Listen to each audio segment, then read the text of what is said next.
Hey guys, it's your girl Ayesha Campbell, and today I'm going to show you how I made quite possibly the longest craft that I've ever done.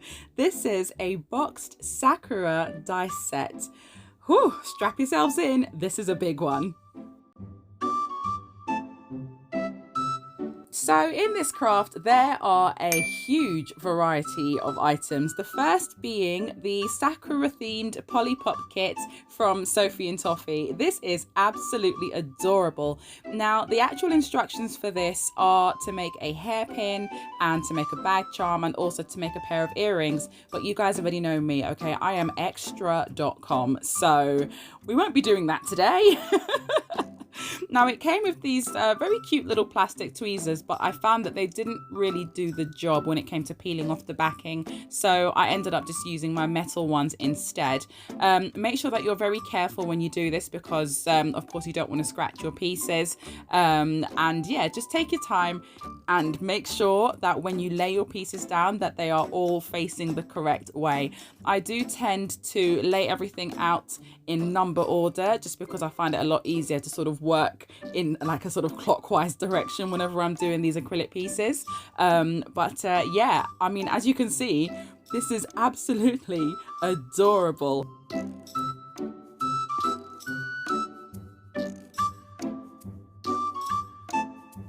I do truly think that this would make a really cute little bag charm, but I do use it to decorate the box instead a little bit later on. Speaking of super duper cute, how adorable is this little bunny? I know that I've said adorable enough times already, but come on, like, what other words do you expect me to say? This is just too damn cute.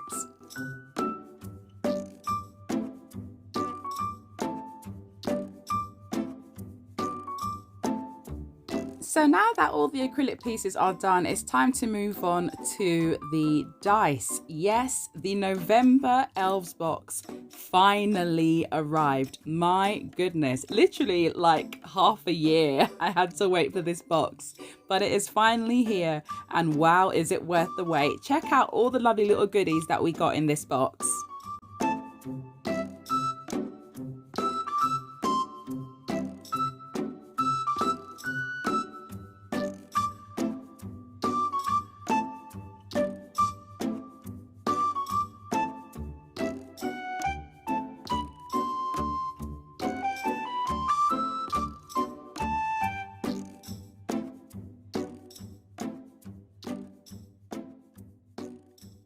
So now that everything was unpacked, it was time for me to get out my glitter. So I went straight to my Lrisy drawer. You know that I'm a Lrisy girl. You know that your discount is in the description. And I put together this lovely little concoction of Sakura flowers.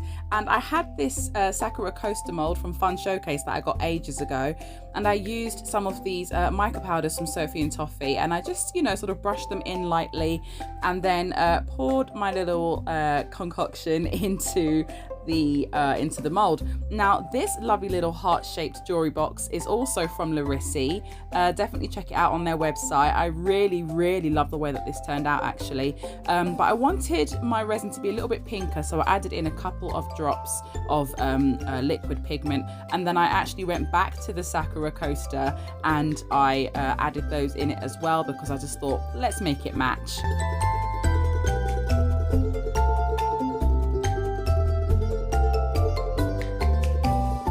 Can we please have a moment of appreciation for this adorable Sakura coaster? Oh my goodness, except it's not actually a coaster. It's going to be a dice rolling tray for the mini dice that I'll be making later on in the video.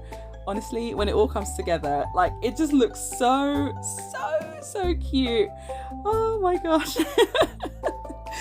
Every time that I look at it, I just can't stop smiling. It really is the cutest. And I made this little jewelry box to keep the mini dice in, and I put the little bunny on the top there, so it just looks like one sort of like cohesive set. I absolutely adore this, really and truly. Like, I can't stop looking at it myself. So this is a part of the craft that I was really looking forward to, making the mini dice. Now I know that it is recommended that you use a syringe with this mold, but I just wanted to see if I could do it this way by pouring the resin into both halves and just simply flipping one side on top of the other really quickly. And it seemed to work just fine. I didn't really get lots of excess spillage. I then decided to use a sort of like dark pinkish red metallic marker to do the numbers, but I wasn't really satisfied. I felt that it still looked a little bit too faint. So I decided to then use some black so that the numbers could stand out. For this next part of the craft, I needed to work fairly quickly, so I decided to use my fast curing resin from J Diction.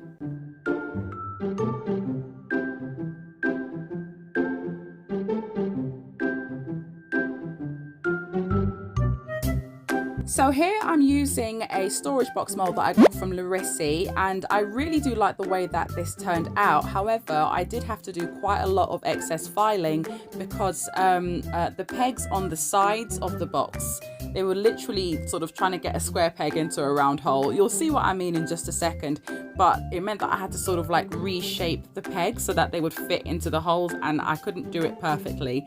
So when you see the reveal for this, the edges are a little bit rough, but the marbling is great, isn't it?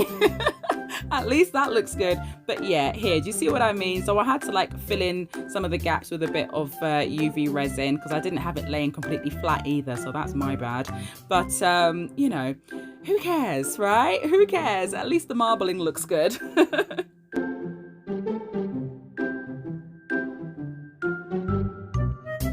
And now when you open up the box, you have that cute little kitty cat that I made earlier. How adorable. I know I keep saying adorable, I'm sorry.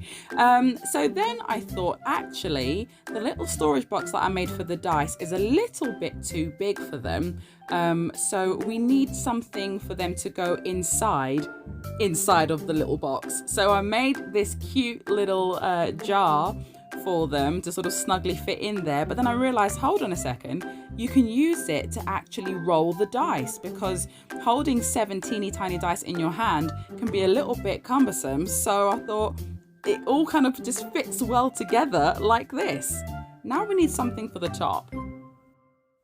Enter the big chunky D20. Oh my goodness, this was an event.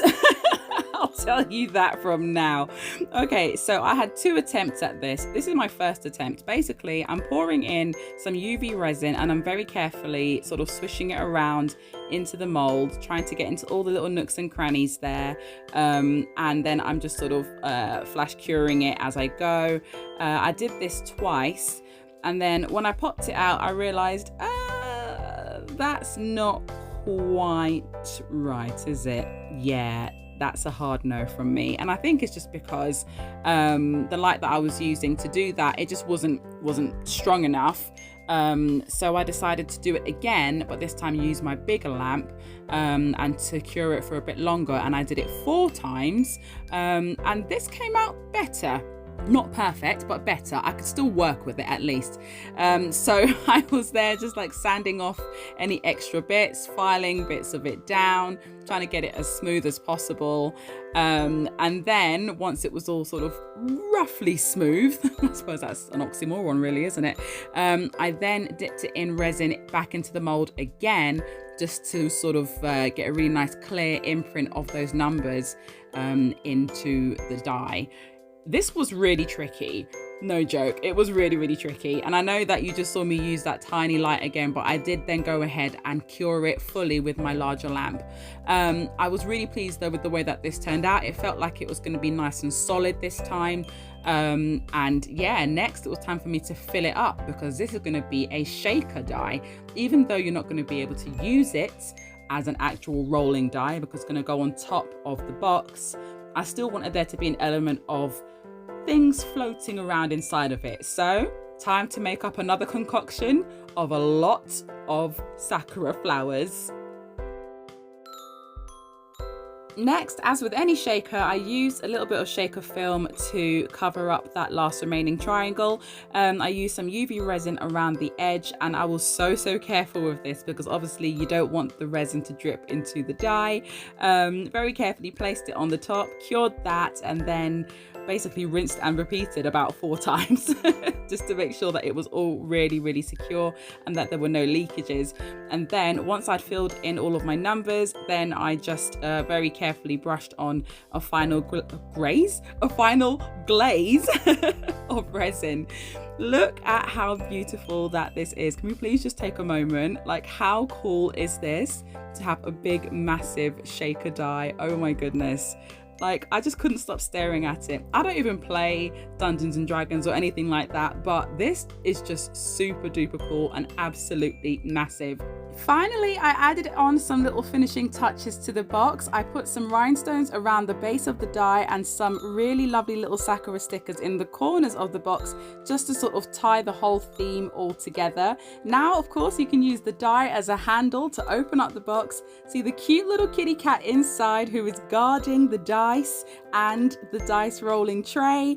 And then you can simply take out the little heart-shaped box, open it up, get out your tiny little dice, and then you can play your game and you can roll them onto the Sakura rolling tray. It's all a whole thing, and I am absolutely 100% here for it. This is probably my favorite craft that I have made all year. I absolutely love it, but I have no use for this, so I'm giving it to my good friend Lucy, who is probably going to faint now that she's just heard that.